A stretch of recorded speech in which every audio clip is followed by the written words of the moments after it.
Hello friend, দেখো আমি কচুরি বানানো দেখাচ্ছি।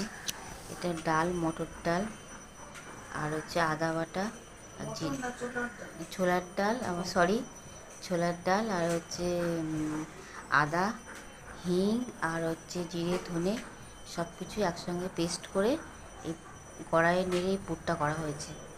এই পুরটা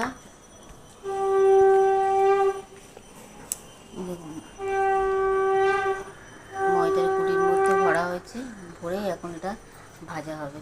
তোমরা বলেছিলে আমাকে বড় ভিডিও দিতে, কিন্তু আমার এই মুহূর্তে আমি বড় ভিডিও দিতে পারছি না। যাই হোক, ছোটো করেই আমি ভিডিও দিচ্ছি।